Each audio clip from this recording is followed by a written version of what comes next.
Robin F says, "Hey, Harry. Hey, Sam." What's up, Robin?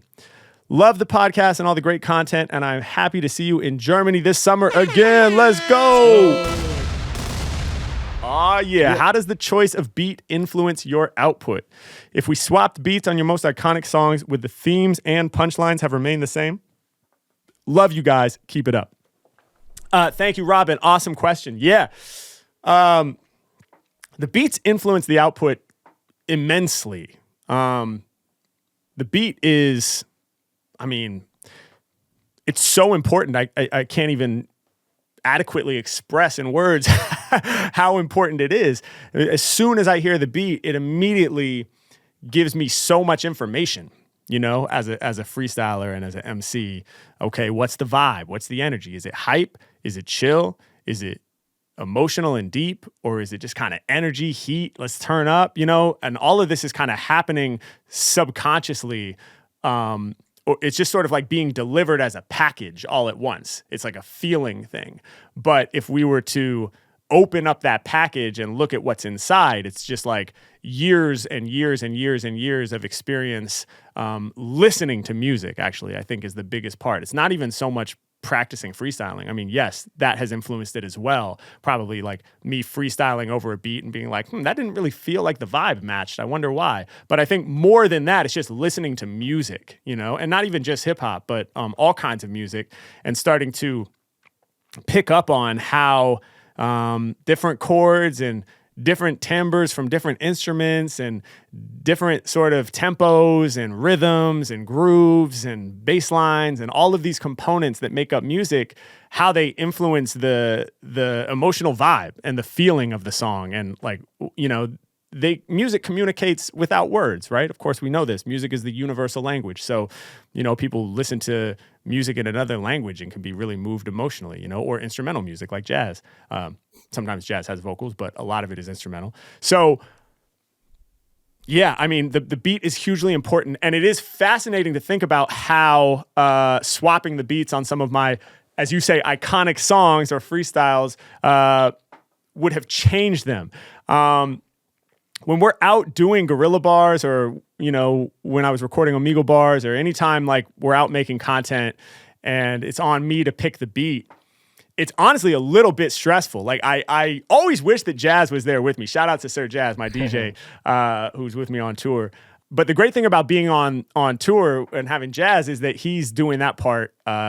He's handling all of that, and he's thinking he's being very thoughtful about his choices, based on the topic that has been suggested, or just the feeling of the audience, or, he's a DJ, and that's like the primary, most important keystone skill of being a DJ, right? Is curating the right sounds for the moment. That's what DJing is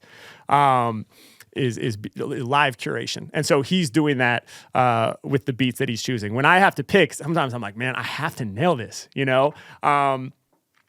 and so I'll always be like, okay, a group of young kids, they seem like they just want to turn up. I need a trap banger for this, Or like, oh, wow, this is like a really thoughtful group, and these words are actually kind of like, I don't know, like esoteric or like kind of, heady in a way. And so like, oh, maybe some kind of like Dilla, like boom bap type of thing is actually going to work really well for this.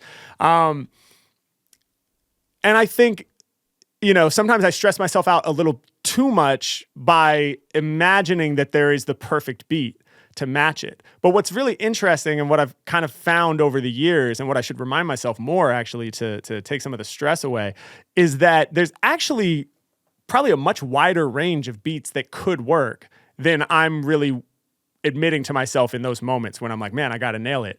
I find that, sometimes I just have shuffle on in the playlist when I'm like doing happy hour or doing a live stream, and I'll just hit next, and whatever the beat is, I'll just say, oh wow, I never would have thought of this beat for this topic, but let's do it, and then often that actually works really well, and it actually allows me to arrive at unexpected material that's kind of surprising to me that I probably wouldn't have gotten to if I had picked the so-called perfect beat, which doesn't really exist anyway. So when you ask if the themes and punchlines would have remained the same, I think, they probably could have. Like, if I thought that a song should be really like meaningful and deep, and then this like trap banger with a lot of heat kind of comes on, I can still attack that theme.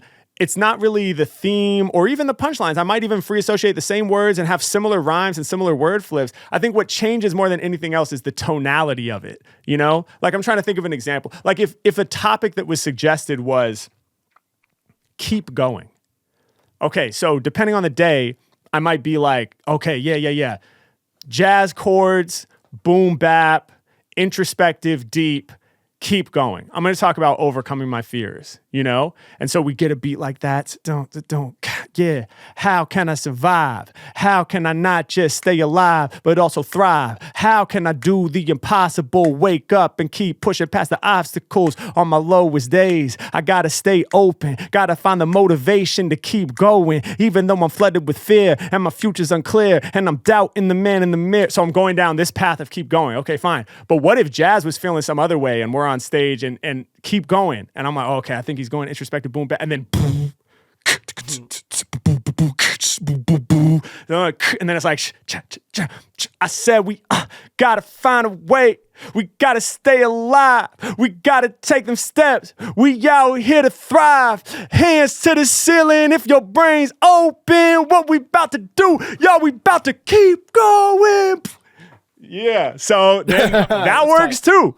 And then all of a sudden it's just a different energy. Now it's like, keep going like I'm Kobe in the gym. Sweat, keep pushing, keep going like my hater is dissing me to my face and we're nose to nose. And I'm gonna say, oh yeah, that's how you feel about me? That's how you feel about me? Watch me keep going.